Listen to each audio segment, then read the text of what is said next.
क्या आपने कभी ऊपर देखा है, उस बड़े खुले आसमान की तरफ, और सोचा है ये नीला क्यों है? यह आखिर सिंपल सा सवाल है जो बच्चे अक्सर पूछते हैं। उनकी क्यूरियोसिटी एकदम प्योर होती है, उनके दिमाग जवाबों के लिए ईगर रहते हैं। यह सवाल हमें जोड़ता है, हर उम्र के लोगों को, अलग अलग कल्चर्स को। यह एक शेयर्ड ह्यूमन एक्सपीरियंस है। आग पहेली जो रोज हमारे ऊपर पेंट होती है, आसमान का रंग एक कांस्टेंट प्रेजेंस है। यह हमारी लाइफ का बैकड्रॉप है, चाहे हम बस्टलिंग शहरों में हों या शांत कंट्री साइड्स में। नीला डोम हमारे सिर के ऊपर फैला होता है। कभी कभी यह हल्का जेंटल नीला होता है और कभी एक गहरा वाइब्रेंट सैफायर जैसा, लेकिन तेन का डिफॉल्ट रंग अनमिस्टेकेबली नीला ही है। चलिए साथ में पता लगाते हैं क्यों।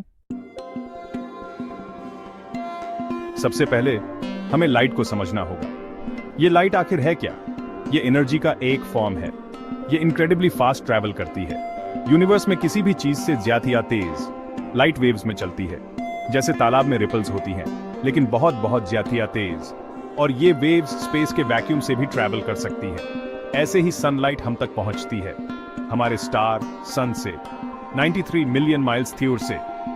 अर्थ पर जो सनलाइट पहुंचती है वो व्हाइट देखती है, लेकिन यह व्हाइट लाइट डिसेप्टिव है।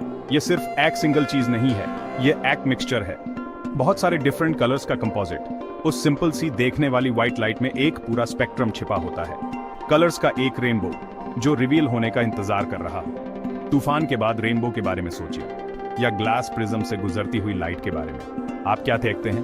कलर्स, उनका एक ब्यूटीफुल बैंड। ये सनलाइट के असली कंपोनेंट्स हैं। हमारा सन एक मैग्निफिसेंट स्टार है, गर्म गैस का एक जायंट बॉल। ये कंटिन्यूअसली एनर्जी भेजता रहता है, जिसमें वास्ट अमाउंट्स में लाइट भी होती है। यह लाइट एक एपिक जर्नी शुरू करती है। ये स्पेस की एम्प्टीनेस में तेजी से गुजरती है, लगभग 8 मिनट्स एंड 20 सेकंड्स तक। इतना टाइम लगता है इसे सन से अर्थ तक ट्रैवल करने में, नथिंगनेस के थ्रू एक जर्नी, ज्यादातर अनडिस्टर्ब्ड। फिर कुछ बीतेलता है, लाइट हमारे प्लैनेट तक पहुंचती है। अर्थ स्पेशल है, इसके पास एक प्रोटेक्टिव ब्लैंकेट है जिसे हम एटमॉस्फेयर कहते हैं। यह एटमॉस्फेयर गैसेस की एक ही लेयर है। यह हमारी थ्यूनिया को सराउंड करती है। यह लाइफ के लिए एसेंशियल है, जैसी लाइफ हम जानते हैं। यह हमें सांस लेने के लिए एयर देती है। यह टेम्परेचर रेगुलेट करती है, और जैसा कि हम देखेंगे यह हमारे स्काई को पेंट भी करती है। हमारे एटमॉस्फेयर में आखिर है क्या? वो हवा जिसमें हम सांस लेते हैं। यह ज्यादातर नाइट्रोजन गैस से बनी है, लगभग 78%। इसके बाद ऑक्सीजन गैस है, लगभग 21%। ये थियो गैसेस वास्ट मेजॉरिटी बनाती हैं। इनके मॉलिक्यूल्स इनक्रेडिबली स्मॉल होते हैं, नेकेड आई से देखने के लिए बहुत ही ज्यादा छोटे, लेकिन वे वहां हैं, बिलियंस अपॉन बिलियंस की संख्या में। नाइट्रोजन और ऑक्सीजन के अलावा दूसरे कंपोनेंट्स भी हैं। दूसरे गैसेस की ट्रेस अमाउंट्स जैसे आर्गन और कार्बन डाइऑक्साइड, वाटर वेपर भी है। वेदर और लोकेशन के हिसाब से इसकी अमाउंट भी फैलती रहती है। और फिर हैं एरोसॉल्स, हवा में सस्पेंड हुए टाइनी सॉलिड या लिक्विड पार्टिकल्स। ये डस्ट हो सकते हैं, पॉलन, ओशन से आया सॉल्ट, या फिर ह्यूमन एक्टिविटी से निकले पोल्यूटेंट्स भी। रेली स्कैटरिंग बताता है कि लाइट कैसे स्कैटर होती है जब वो पार्टिकल से इंटरैक्ट करती है। ऐसे पार्टिकल्स जो लाइट की वेवलेंथ से बहुत छोटे होते हैं। सनलाइट और हमारे एटमॉस्फेयर के छोटे नाइट्रोजन और ऑक्सीजन मॉलिक्यूल्स के साथ बिल्कुल यही होता है। ये मॉलिक्यूल्स रेली स्कैटरिंग होने के लिए परफेक्ट साइज के हैं। क्लियर स्काईज के लिए यह डोमिनेंट प्रोसेस है।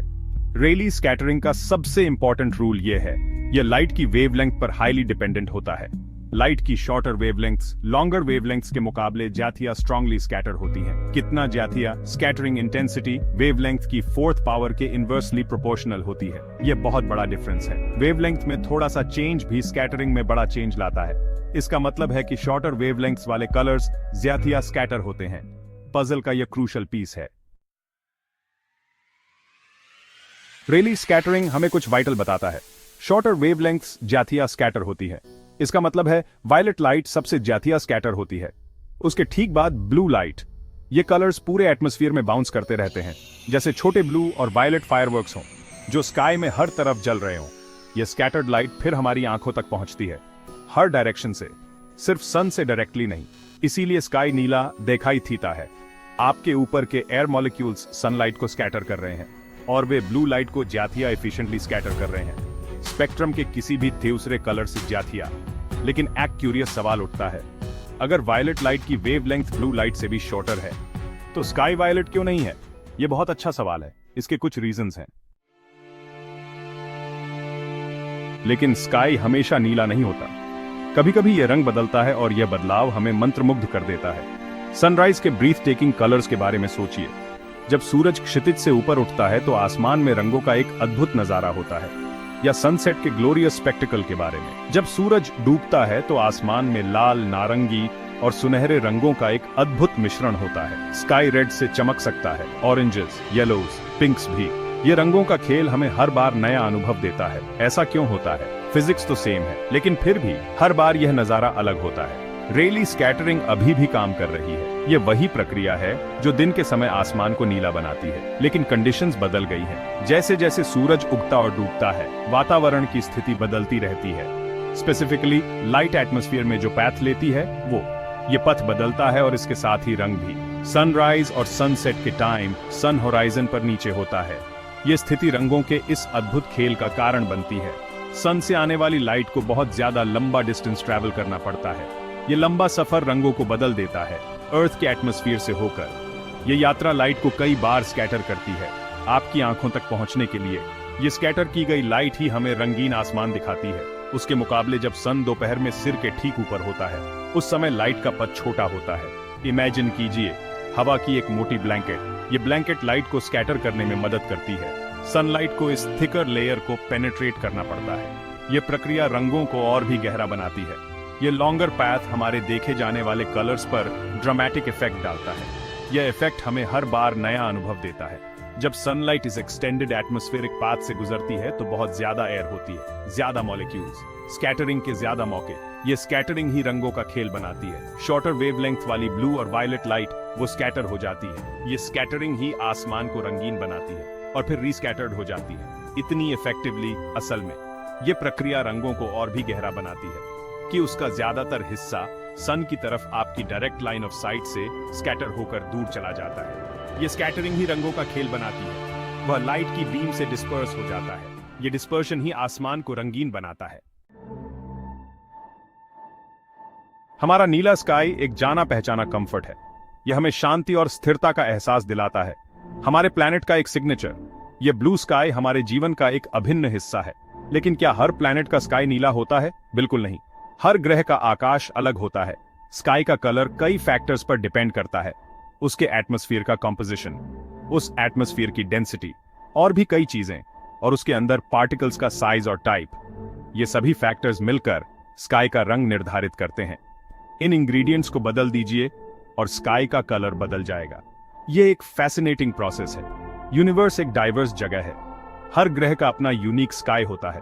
हमारे प्लैनेटरी नेबर मार्स को ही लीजिए, द रेड प्लैनेट। इसका स्काई बिल्कुल अलग है। इसका एटमॉस्फेयर बहुत थिन है। यह अर्थ के एटमॉस्फेयर से बहुत अलग है। अर्थ के एटमॉस्फेयर से बहुत ज्यादा थिन। यह डिफरेंस बहुत सिग्निफिकेंट है और यह प्राइमरीली कार्बन डाइऑक्साइड है। यह गैस मार्स के स्काई को यूनिक बनाती है। क्रूशली इसमें बहुत सारे फाइन रेडिश डस्ट पार्टिकल्स होते हैं। ये पार्टिकल्स स्काई के कलर को प्रभावित करते हैं। ये डस्ट पार्टिकल्स एयर मॉलिक्यूल्स से बड़े होते हैं, इसलिए ये लाइट को अलग तरीके से स्कैटर करते हैं। इसलिए रेली स्कैटरिंग वहां मेन प्लेयर नहीं है। यह प्रोसेस मार्स पर नहीं होता, बल्कि डस्ट रेड लाइट को फॉरवर्ड स्कैटर करती है। यह एक अलग फिनोमिनन है। सन की तरफ देख रहे ऑब्जर्वर की ओर यह मार्स के स्काई को एक यूनिक कलर देता है। इससे मार्शियन स्काई को दिन में बटरस्कॉच या पिंकिश ह्यू मिलता है। यह दृश्य बहुत ही अद्भुत होता है। इंटरेस्टिंगली मार्स पर सनसेट्स ब्लू होते हैं, अर्थ से बिल्कुल उल्टा। यह कॉन्ट्रास्ट बहुत ही फैसिनेटिंग है। मार्शियन डस्ट रेड लाइट को फॉरवर्ड सन की तरफ स्कैटर करती है। यह स्कैटरिंग प्रोसेस मार्स पर अलग तरीके से काम करता है, लेकिन यह ब्लू लाइट को एटमॉस्फेयर में ज्यादा डायरेक्टली पेनिट्रेट करने देती है जब सन होराइजन पर होता है। यह एक यूनिक फिनोमिनन है। इसलिए मार्स पर डूबते सन के आसपास के एरियाज ब्लूइश दिख सकते हैं। यह दृश्य बहुत ही मेस्मराइजिंग होता है। तो हम अपने इनिशियल सवाल पर वापस आते हैं। आसमान नीला क्यों दिखता है? स्काई नीला क्यों दिखाई देता है? इसका जवाब एक ब्यूटीफुल इंटरप्ले में छिपा है। सनलाइट और अर्थ के एटमॉस्फेयर के बीच। सनलाइट जो व्हाइट दिखती है, असल में एक स्पेक्ट्रम है, कलर्स का एक रेनबो, रेड से लेकर वायलेट तक। हर एक कलर की अपनी यूनिक वेवलेंथ होती है। यह हमारी कॉस्मिक रेसिपी का पहला पार्ट है। जब यह सनलाइट हमारे एटमॉस्फेयर में एंटर करती है तो तो ये छोटे एयर मॉलिक्यूल्स से टकराती है, ज्यादातर नाइट्रोजन और ऑक्सीजन। ये मॉलिक्यूल्स सनलाइट को स्कैटर करते हैं। ये स्कैटरिंग सभी कलर्स के लिए इक्वल नहीं होती।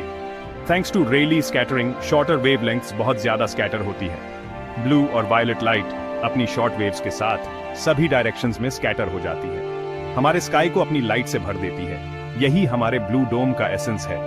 हमारी आंखें वायलेट के मुकाबले ब्लू के लिए ज्यादा सेंसिटिव होती हैं और सन थोड़ी कम वायलेट लाइट इमिट करता है, इसीलिए ब्लू वह डोमिनेंट कलर बन जाता है जिसे हम परसीव करते हैं। यह एक सिंपल प्रोसेस है, फिर भी प्रोफाउंड है। फिजिक्स का एक डेली डेमोन्स्ट्रेशन। यह हमें हर दिन दिखाता है कि कैसे छोटे छोटे पार्टिकल्स और लाइट के बीच का इंटरैक्शन हमारे आसपास की दुनिया को शेप करता है। यह हमें याद दिलाता है कि हमारे आसपास की दुनिया कितनी कॉम्प्लेक्स और ब्यूटीफुल है, और यह सब कुछ फिजिक्स के सिंपल प्रिंसिपल्स पर आधारित है। अगली बार जब आप आसमान की ओर देखें तो याद रखें कि यह ब्लू कलर एक कॉस्मिक डांस का नतीजा है, एक डांस जो हमें हर दिन देखने को मिलता है, और यह हमें याद दिलाता है कि हमारे यूनिवर्स में कितनी मिस्ट्रीज छिपी हुई है। ये एक रिमाइंडर है कि साइंस और नेचर कितने इंटरकनेक्टेड हैं, और यह हमें इंस्पायर करता है कि हम और भी एक्सप्लोर करें। यह एक सिंपल प्रोसेस है, फिर भी प्रोफाउंड है। फिजिक्स का एक डेली डेमोन्स्ट्रेशन। यह हमें हर दिन दिखाता है कि कैसे छोटे छोटे पार्टिकल्स और लाइट के बीच का इंटरैक्शन हमारे आसपास की दुनिया को शेप करता है।